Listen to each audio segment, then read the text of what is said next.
क्योंकि दल बदल हर चुनाव में होता है।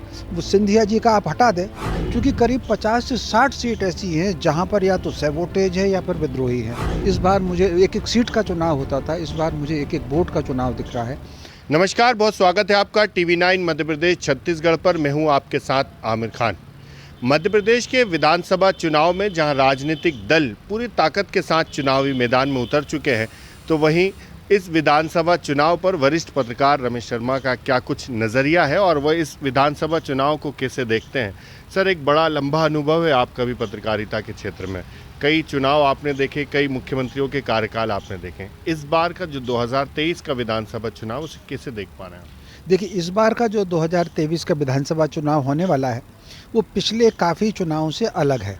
सबसे पहली बात तो ये है कि इसमें पहली बार ऐसा दिख रहा है कि किसी की तस्वीर क्लियर नहीं दिख रही है। अभी बिल्कुल आज की तारीख तक मुझे कांटे का संघर्ष दिख रहा है, और अगर थोड़ी बहुत तस्वीर साफ भी होगी तो विड्रॉल की डेट निकल करके उसके भी और 2 दिन बाद साफ होगी, क्योंकि करीब 50 से 60 सीट ऐसी हैं जहां पर या तो सैबोटेज है या फिर विद्रोही है।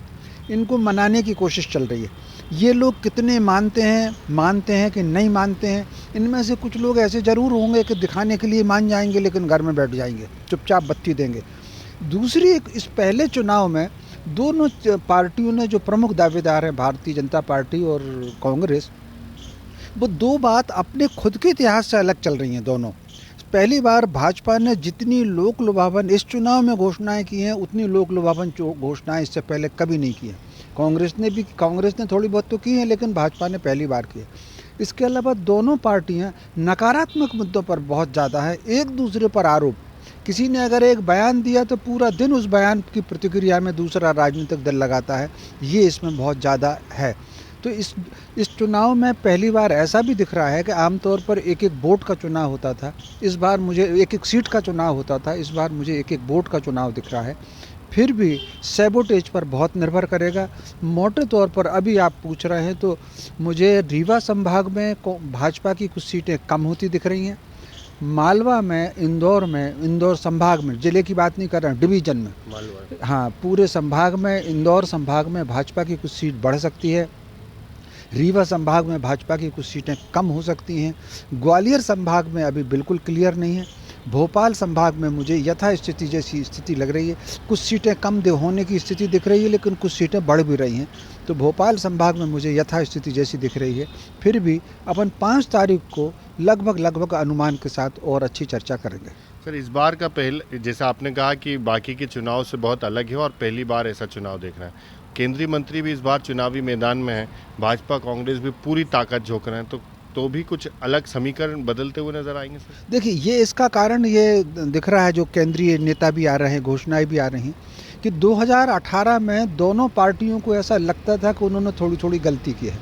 2018 का अगर चुनाव देखेंगे तो दोनों पार्टियों की तरफ से स्थानीय नेताओं के हाथ में कमान थी। पूरी तरीके से कमान दिग्विजय सिंह और कमलनाथ जी के हाथ में थी, इधर पूरी तरीके से कमान शिवराज जी और BD शर्मा जी के हाथ में थी। लेकिन इस बार मुझे जो लग रहा है, केंद्रीय नेतृत्व भाजपा का भी और कांग्रेस का भी, दोनों थोड़ी सी दखल दे रहा है। भाजपा ने अपनी एक नीति में सुधार किया है। भाजपा इससे पहले कैडर पर बहुत ज़्यादा ध्यान देती थी, कार्यकर्ता पर, चेहरे पर कम ध्यान देती थी। इस बार भाजपा ने खासतौर से मोदी जी का चेहरा वो प्रस्तुत किया है। आप याद करिए, मोदी जी की पिछली 4 सभाएं मध्य प्रदेश की, जो उन्होंने अपील की कार्यकर्ताओं से कि आपकी पहचान कमल, आपका निशान कमल, आपका नाम कमल। इसका अर्थ है कि कार्यकर्ता जो है व्यक्तिगत चीज़ों से उठ करके कमल के निशान के ऊपर आए। ठीक उसी प्रकार कांग्रेस को ऐसा लगता है कि जो उनको पूर्ण बहुमत नहीं मिला था, वो दोनों नेताओं के व्यक्तिगत झगड़े के कारण नहीं मिल पाया था, दिग्विजय और कमलनाथ के कारण। इसलिए इस बार वहाँ भी कांग्रेस का भी जो नेतृत्व है वो बहुत हस्तक्षेप कर रहा है। दूसरा, कांग्रेस ने इस बार कैडर को मजबूत किया है। मतलब इससे पहले कांग्रेस चेहरे पर ध्यान देता था, लेकिन इस बार उन्होंने जो मंडलम और मतदान केंद्र में जो टीम खड़ी की है, तो कांग्रेस ने कैडर पर और भाजपा ने चेहरे पर, ये परिवर्तन भी इस चुनाव में ध्यान को दिया जा रहा है। अच्छा, जो दल बदल की सियासत इस बार देखने को मिली, 18 में जब कांग्रेस की सरकार बनी, फिर 20 में जो एक ये कहें कि ज्योतिरादित्य सिंधिया के साथ बड़ी संख्या में कांग्रेस के विधायक और मंत्रियों ने साथ छोड़कर भाजपा का दामन थामा था। अब 2023 में वो भी विधानसभा के चुनाव मैदान में नजर आ रहे हैं। तो ये दल बदल से भी फर्क पड़ेगा कि कुछ भाजपा के नेता भी कांग्रेस में शामिल होंगे? देखिए, इसका तो फर्क पड़ेगा।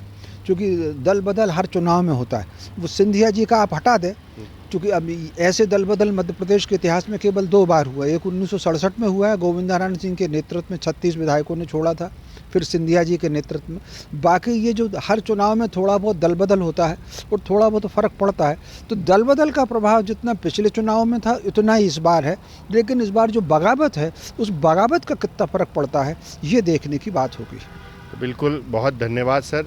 ये वरिष्ठ पत्रकार रमेश शर्मा जी ने अपना पूरा नज़रिया बताया है कि किस तरह वो इस बार के 2023 के विधानसभा चुनाव को देखते हैं, क्योंकि लंबे समय के चुनाव को देखने का एक अनुभव भी है, लेकिन इस बार के चुनाव को वो सबसे अलग चुनाव बता रहे हैं। और यही उनका कहना है कि जो 3 तारीख को चुनाव परिणाम आएंगे, लेकिन 5 तारीख के बाद तस्वीर क्लियर हो सकेगी, क्योंकि बहुत सारे ऐसे नेता हैं जो भीतर घात करने बैठे हैं और बहुत सारे ऐसे नेता हैं जिन्हें मनाने की ज़रूर कोशिश की गई, लेकिन वो कितना मानते हैं ये तो आने वाला वक्त बताएगा। और मध्य प्रदेश में जनता किसकी बात मानेगी ये तो फिलहाल चुनावी परिणाम बताएंगे। भोपाल से TV9 मध्य प्रदेश छत्तीसगढ़ के लिए आमिर खान।